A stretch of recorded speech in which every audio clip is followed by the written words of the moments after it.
Barbeiro.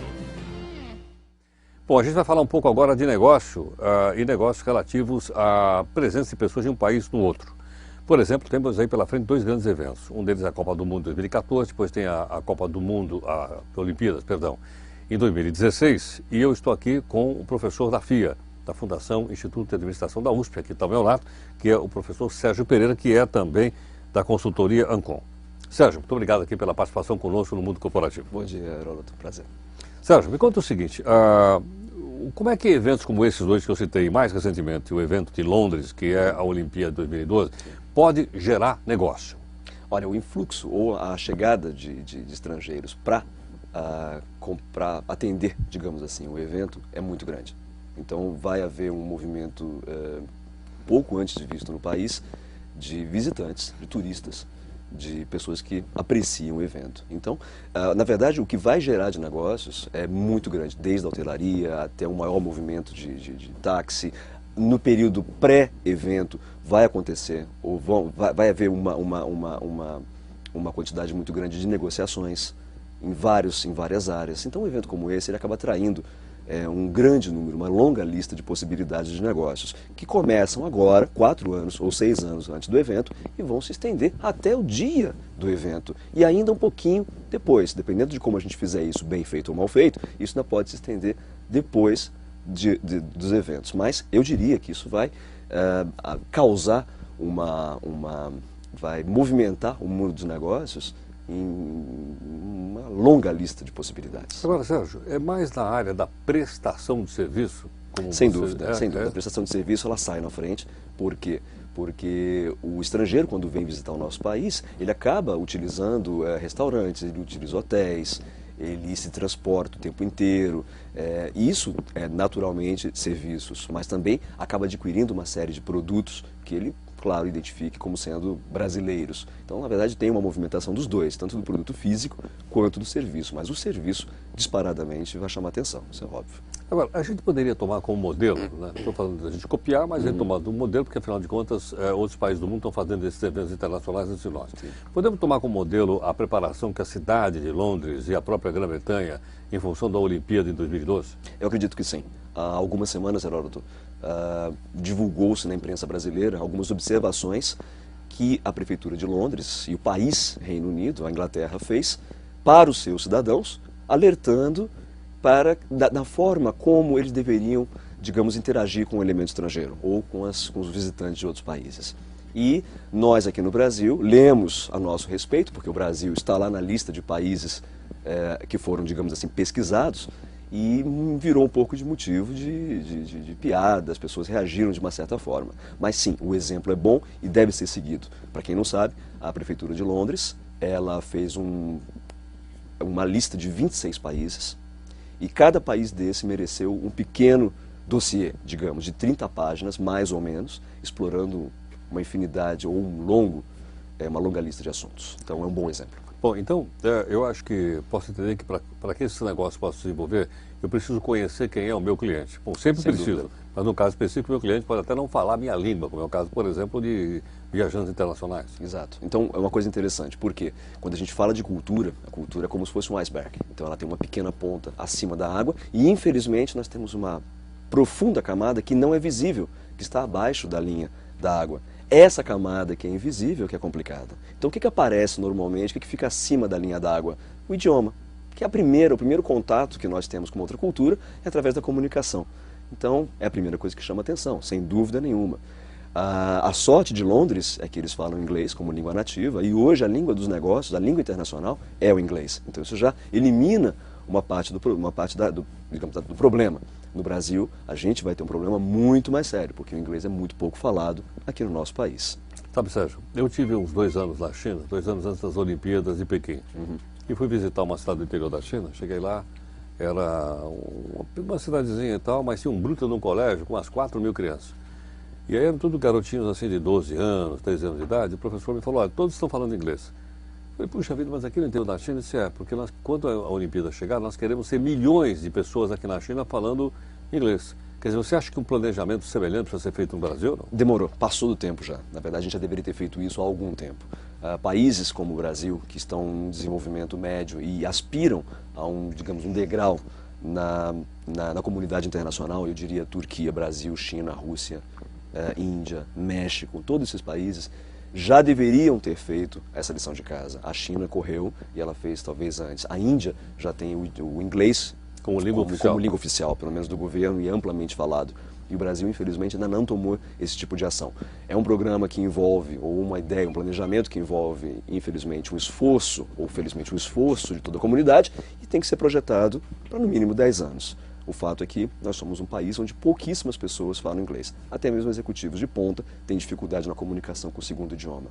Então tem que ser corrigido isso, para que depois, sim, a gente possa aprofundar o entendimento intercultural, que existem outras tantas variáveis envolvidas. Agora, eventos como esse, todos ganham ou não? Ou alguns ganham e alguns perdem? Quem faz bem feito ganha. Quem faz mal feito não ganha. Quem fez bem feito, Barcelona fez bem feito. A cidade até hoje desfruta de todo o investimento que foi feito para as Olimpíadas de Barcelona. África do Sul talvez seja um pouco precoce dizer o que vai acontecer pós-Copa do Mundo. O tempo vai nos dizer. Mas se for bem feito, todos desfrutam, todos ganham alguma coisa. Durante o evento e pós-evento. Vamos ver como é que vai ser feito. Agora, quem é que deve tomar essas iniciativas? É o Estado? O Estado é o piloto. O Estado é o piloto? O Estado é o piloto. É o grande comandante, é ele que deve puxar tudo isso, deve pressionar, ele deve dar o exemplo. Então, por exemplo, nós temos hoje uma questão complexa, é que a impressão que nós temos é que o Brasil está satisfeito consigo próprio. Ou seja, ele, diante da sua enormidade, de uma classe média em ascensão, da capacidade de compra, a impressão que nos dá é que estamos bem aqui, presos, isolados no nosso canto. A internacionalização, a inserção do país na aldeia global, ou na comunidade internacional, me parece um pouco lenta. E quem pilota isso é o governo federal. Então ele deveria provocar um pouco mais. Quando a gente está mudando um pouco de assunto, Heródoto, nós linkando isso, quando nós dissemos, nós fomos os últimos a entrar na crise e o primeiro país a sair dela, por que que aconteceu isso? Porque nós ficamos em casa. E em casa as coisas foram muito menos, digamos, complicadas do que aconteceu lá fora. Se o Brasil estivesse mais exposto ao meio internacional, ele teria sofrido muito mais do que durante a crise, com certeza. Agora, você acha que tem alguns empreendimentos que são vitais? Por exemplo, nós estamos pensando em Copa do Mundo, estamos pensando em Olimpíada. Eu vi já a notícia dizendo que o trem-bala não fica pronto para a Copa do Mundo. Não fica pronto. Vai ficar pronto só para a Olimpíada. Se é que vai ficar pronto para a Olimpíada. Se é que vai ficar pronto. E há controvérsias. E há controvérsias. Muitas. Agora eu pergunto, coisas como essa atrapalham os negócios, atrapalham a comunicação? Elas são realmente necessárias? Olha, o país tem que primeiro ter a consciência do que eu vou promover um evento como esse, eu tenho condições de promover esse evento? Eu tenho infraestrutura para ter um evento como esse? Ou será que a infraestrutura na qual eu tenho que investir não é necessariamente essa agora? Porque o Brasil já carrega um déficit de infraestrutura muito grande. Então o Brasil hoje tem uma decisão a tomar. Ele tem que aplicar o dinheiro na infraestrutura que falta a sua própria internacionalização. Nós temos uma matriz de transporte absolutamente desbalanceada. É o único país continental que movimenta cargas por caminhão e não por trem, encarecendo demais o custo, ou aumentando o custo da mercadoria. E, ao mesmo tempo, tem que tomar decisões importantes na infraestrutura para o atendimento a essas pessoas que vêm para cá. Ou seja, falta infra na parte de hotelaria, falta hospitalidade como um todo, falta, por exemplo, dentro das grandes cidades, a locomoção entre os aeroportos e os locais onde vão acontecer os eventos ou onde as pessoas vão ficar hospedadas. Isso tudo é um jogo de xadrez que eu não queria estar na pele de quem vai ter que decidir onde vai colocar o dinheiro primeiro. O fato, sim, é que nós temos que tomar grandes decisões nos próximos tempos. Já passou da hora, já ficou para trás. Como você comentou, não dá mais tempo de alguns projetos, como por exemplo trem-bala, embora algumas pessoas vão dizer, dá tempo sim. O fato é que os números jogam contra. A malha ferroviária brasileira é muito pequena e se assemelha à quantidade de quilômetros que nós tínhamos na década de 40. E como colocar um trem de alta sofisticação se nós não temos uma infra no setor ferroviário que faça com que essa implementação aconteça de maneira efetiva? Para nós, a vocação rodoviária é muito mais tranquila, a gente está muito acostumado com o modelo rodoviário, mas o ferroviário não.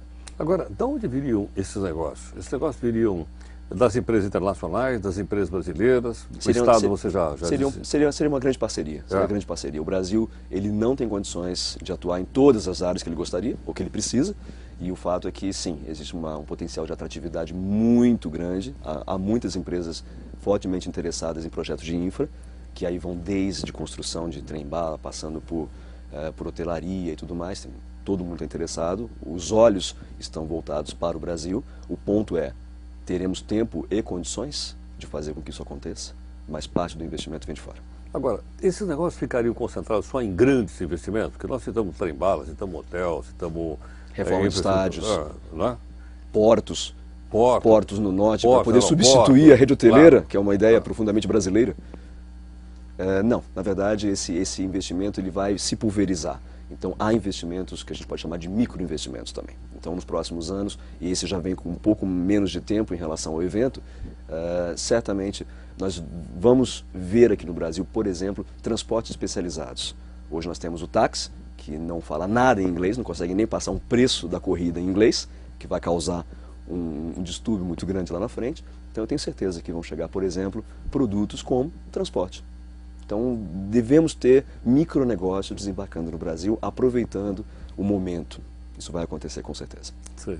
Posso te chamar de micronegócio, por exemplo, quando citou há pouco a África do Sul, e eles criaram aquela corneta, a vuvuzela. Pois Deve ter vendido vendeu horrores. Uma quantidade inacreditável. Aqui já vendeu bastante, você imaginava. Imagina, é verdade.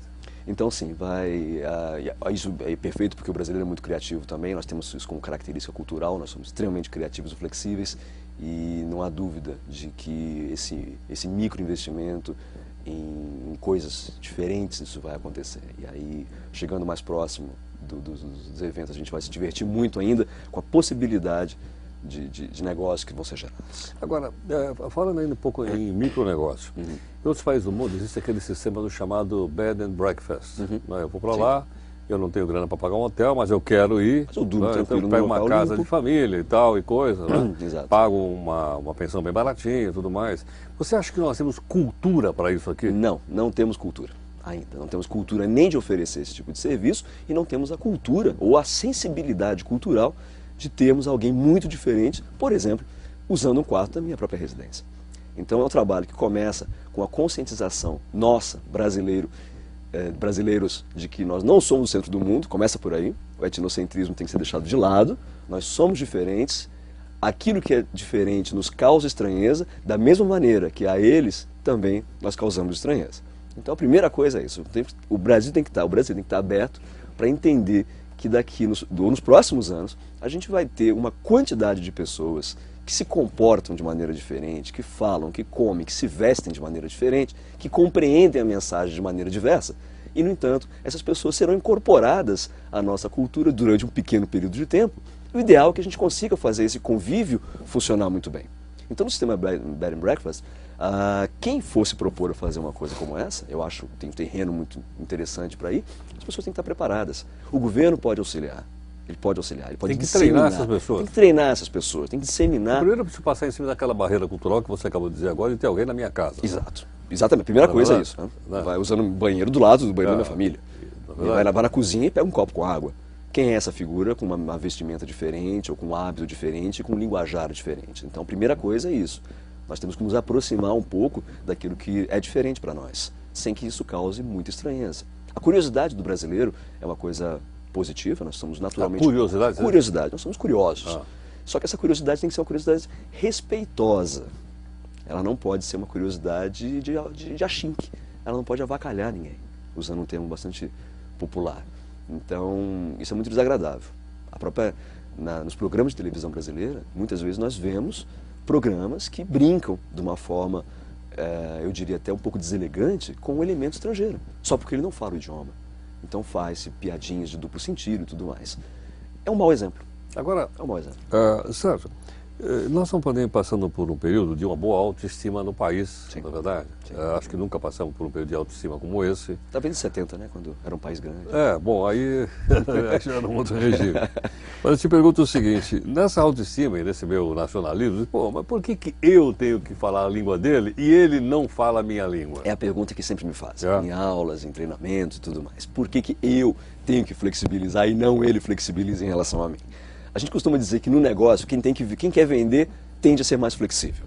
Então eu já vi muito estrangeiro que vem de culturas, digamos assim, mais concretas, com culturas mais antigas, e quando tem que vir ao Brasil para vender alguma coisa, ele muda o seu mindset, ele muda o seu mapa mental e se comporta de uma maneira muito mais flexível, porque ele tem um interesse muito maior na situação.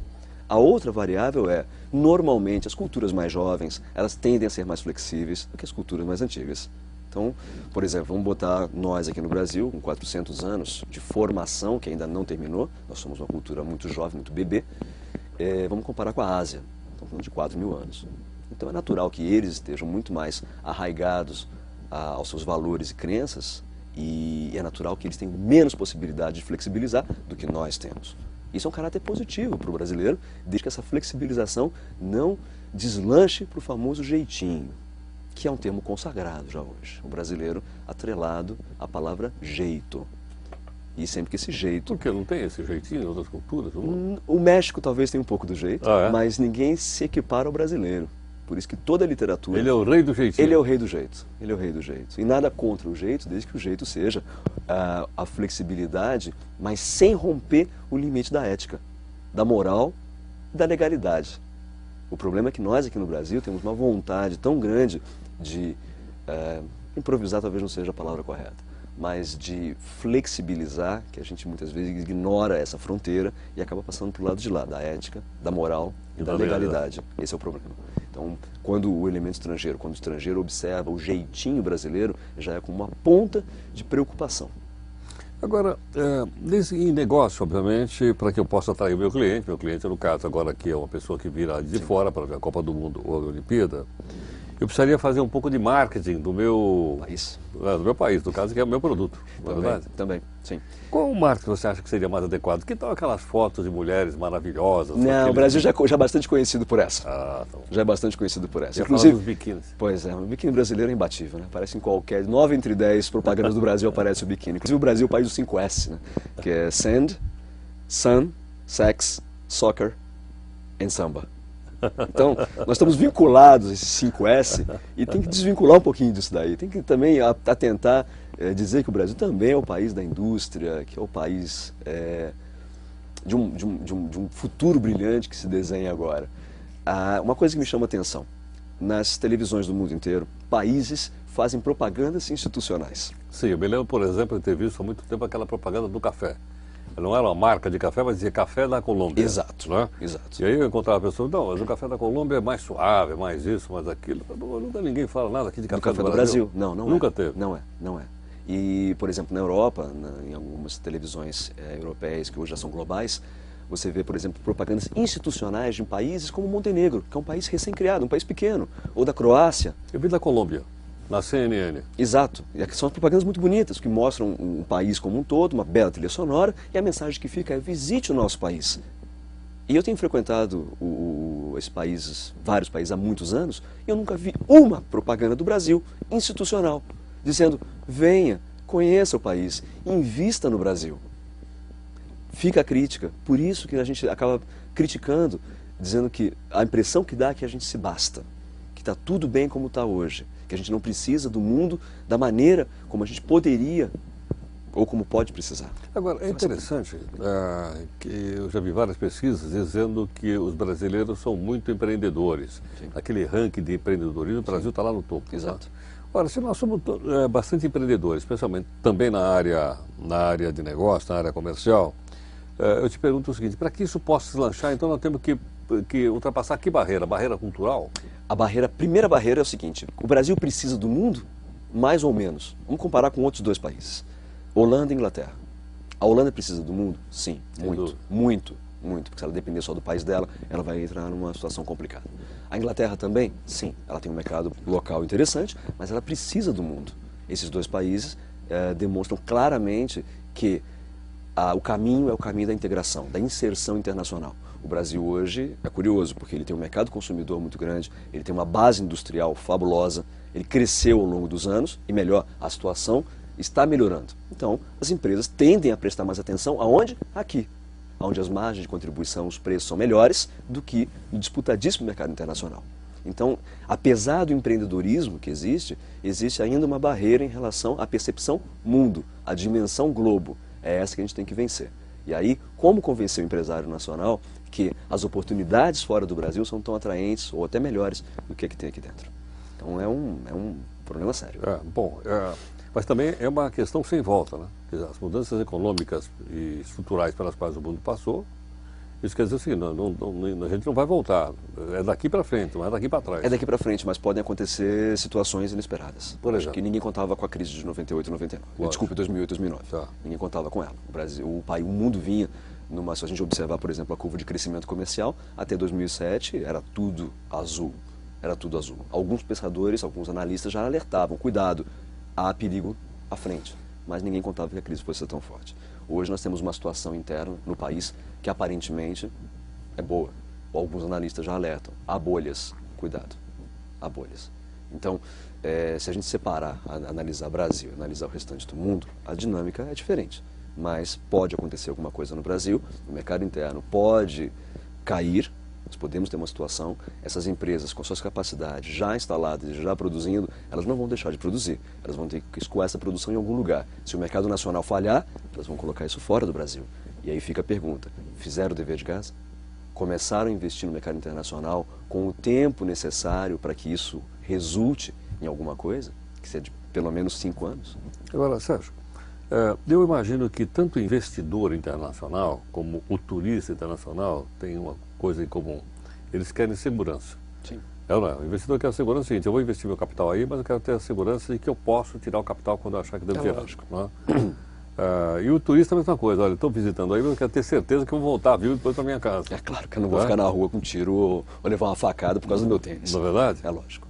Eu acho que isso são fatores interessantes. Voltando ao exemplo da China, eu fui ao interior da China, fui com um chinês, imagina o cara não falava português, não falava chinês, e eu fui para o interior da China, peguei um trem, andei 14 horas no trem, desci numa cidade que eu nem sei pronunciar o nome, para conhecer a comunidade desse cidadão, chamava Ma Jiu, era um pintor, de pessoas que eu não conhecia, que não falavam a minha língua, mas eu me senti absolutamente seguro, absolutamente tranquilo. Assim como eu visitei algumas favelas em Pequim, Sim. Aqueles grandes prédios, no meio de uma favela, você entrava no meio da favela, não tinha nada, não tinha problema, não tinha... A sensação de segurança é muito grande. Sim. Então você se vê estimulado a ir lá, né? Não só para investir, para abrir um negócio, mas como pela sua segurança pessoal. Né? Exato. Você acha que nós estamos perto disso? Não. Infelizmente não. Não. Primeira coisa que eu dizer é o seguinte, meu amigo, não vai em tal lugar. Aliás, quando algum amigo estrangeiro meu fala assim, escuta, você vai no Centrão, vai, cuidado com a tua carteira. Cuidado com o relógio. No Centrão e tal, eu aviso. Né? Infelizmente não. Essa é uma sinuca de bico. Como sair dessa situação? Porque não tem como mais frear o crescimento das cidades. É um problema que todos nós discutimos todos os dias. As soluções tentam ser encontradas por aqui e por ali e ninguém chega a um consenso. O monstro vai se criando, vai aumentando, o evento internacional se aproxima e vamos ver como é que a gente vai resolver isso. Vai ser, na minha percepção, mais ou menos como a gente faz hoje durante a temporada. Deixa tudo para a última hora? Deixa tudo para a última hora, vamos rezar, tomara que o estrangeiro não sofra um incidente aqui, mas todos os anos acontece, todo dia a gente lê nos jornais, infelizmente. Essa imagem depois é carregada lá para fora, o Brasil é reconhecidamente um país identificado com a violência social, a violência até mesmo econômica, as pessoas roubam você por causa de um bem que você tem para poder transformar em dinheiro e comprar qualquer coisa. E isso é muito complicado, é um dos países mais violentos do mundo. Eu tenho um amigo que viaja bastante e ele falou que fora aqui, uma das piores situações que ele viveu foi quando ele trocou de uma rodoviária para um terminal, alguma coisa assim, em Nairobi, no Quênia. E ele falou, eu nunca me senti tão inseguro na minha vida. Eu senti que ali poderia acontecer alguma coisa, porque a violência lá também é parecida com a brasileira. As pessoas roubam você, matam você por causa de um tênis, de um sapato, de um relógio. Então a vida tem um valor muito pequeno. Como é que a gente vai equacionar isso? Realmente é uma questão altamente preocupante. O fato que isso tira do Brasil milhões e milhões e milhões e milhões de dólares todos os anos em negócios. Essa é a segurança, digamos assim, segurança do turista, segurança social. Agora, a segurança do investimento, o Brasil está bem posicionado. Se a gente tomar um ranking hoje de 140 países, o Brasil está na metade está no meio do caminho em relação à proteção ao investimento. Então, de uma maneira geral... Essa questão é uma questão muito tranquila. Relativamente tranquila. Bom, relativamente tranquila. Sim. As instituições hoje no Brasil têm uma respeitabilidade e a gente não costuma quebrar a regra ou corromper ou rasgar contratos. Não, não. Pelo contrário, rasga o nosso contrato, a gente não fala nada. Aconteceu com a Bolívia há algum tempo. Então, pois é, rasgaram o contrato, a gente ficou tranquilo, né? É verdade. Mas o Brasil tende a respeitar. Está se referindo lá à questão do gás, né? Exatamente, exatamente.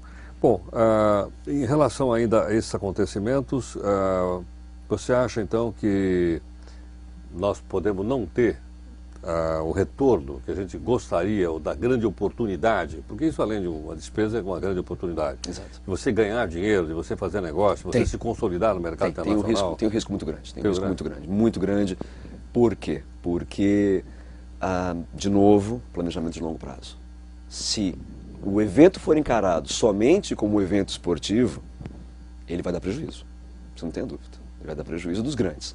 Se ele for encarado como a oportunidade da gente aumentar a exposição do Brasil, que já não é pequena, hoje ele já tem exposição internacional, e a gente utilizar isso como uma forma de vender o país institucionalmente, ou seja, é um país sim que busca a inserção internacional, um país que aproveita o que tem de melhor, que é a receptividade, a forma calorosa e democrática como a gente recebe as pessoas, embora não saiba lidar com isso, mas essa é a nossa característica. Se a gente conseguir atrelar isso às possibilidades de negócio que virão daí, a um novo Brasil que respeita mais, digamos, a maneira de se fazer negócio no mundo, porque hoje a gente não compreende muito bem como ela funciona, o Brasil tem grandes chances de aproveitar isso e desfrutar disso nos próximos anos. Agora, o que nós podemos fazer então, já que de longo prazo já não dá a fazer, porque nós estamos no médio e curto. Exatamente. Na sua avaliação, o que a gente pode fazer nesse médio e curto prazo para a gente poder ter uma Hoje você tem que retalhar. Você tem que retalhar, você tem que separar, isolar todos que vão ter algum tipo de interface com essa grande movimentação de estrangeiros. Então, o Brasil vai ser afetado em diferentes níveis por essa movimentação de pessoas. Então, desde o pequeno negócio até o grande negócio. E aí, tem que ser dividido. Cada negócio deve ser preparado, porque ele vai ter um nível de interação com esse elemento estrangeiro. E cada nível desse deve ser, então, cuidado e preparado para que ele atenda melhor, para que ele desfrute, para que ele aproveite, para que ele ganhe dinheiro e também ofereça alguma coisa de volta. Então, o taxista, por exemplo, não tem que ter o mesmo nível de treinamento, de capacitação que uma rede hoteleira. A rede hoteleira não precisa da mesma capacitação que vai ter uma empresa que vai atrair investimentos para reformas estruturais. Cada uma delas vai ter uma necessidade diferente. Agora, como é que vai ser feito isso? Vamos ver. O ideal é que nós contássemos com uma força de treinamento, uma força de capacitação que desse atenção, que prestasse atenção ao tema, que nós tivéssemos, por outro lado, as empresas dos setores comprando essa ideia de que eles precisam se preparar para o que vem por aí, e aí eu acho que fecharia de uma maneira mais tranquila, mais suave, sempre com o governo alertando para a importância disso, como fez Londres agora há poucos meses. O governo tem a obrigação de alertar todos os setores da economia de que eles estarão expostos a uma grande visitação, vai estar exposto ao mundo e eles devem se preparar para isso. Tá certo. Sérgio, você tem algum endereço, algum site que o pessoal possa... Tenho sim. O nosso site é www.ancontreinamentos.com.br. A Ancon, ela se dedica à capacitação empresarial em vários níveis. Um dos temas, é a interculturalidade aplicada aos negócios. Tá bom. Tema da nossa conversa de hoje. Exatamente. Sérgio Pereira. Sérgio, muito obrigado pela sua gentileza aqui conosco. Obrigado, Heraldo. Foi um prazer. Tá, muito obrigado. Um abraço a todos. Obrigado. Ok, aí está, portanto, então, mais uma entrevista aqui do nosso Mundo Corporativo, hoje com o professor Sérgio Pereira, professor da FIA, da USP, a Fundação Instituto de Administração da USP. Quero dizer, então, que essa entrevista aqui fica à sua disposição está à sua disposição aqui no site, cbn.com.br. As perguntas eu já disse a você que está no blog do Barbeiro. Barbeiro aqui sou eu, professor ele. E quero dizer a você também o seguinte, se você gostou dessa entrevista ou de outras que nós temos aqui gravadas, e você quiser me ajudar a divulgar o conteúdo, eu gostaria que você mandasse um recadinho para a sua rede social na internet. Mas não é para mandar spam para ninguém não, porque o spam a gente deleta sem ler. Eu acho que é interessante para o meu companheiro, meu colega de sala de aula, ou aquele comerciante que eu conheço, ou aquele investidor. E aí você diz então, olha, o conteúdo por inteiro está lá no YouTube, inclusive, para você ver, porque é a internet, que é o cbn.com.br. E no blog do Barbeiro, que sou eu, tem lá não só os espaços para comentários, e tem também aquele item da Biblioteca da Barbearia, onde a gente tem aí algumas releases eletrônicas feitas com autores de livros de outras áreas, de outras disciplinas, de outros assuntos que não necessariamente aqui do nosso mundo corporativo. Mais uma vez, muito obrigado aqui pela sua participação conosco e até a próxima.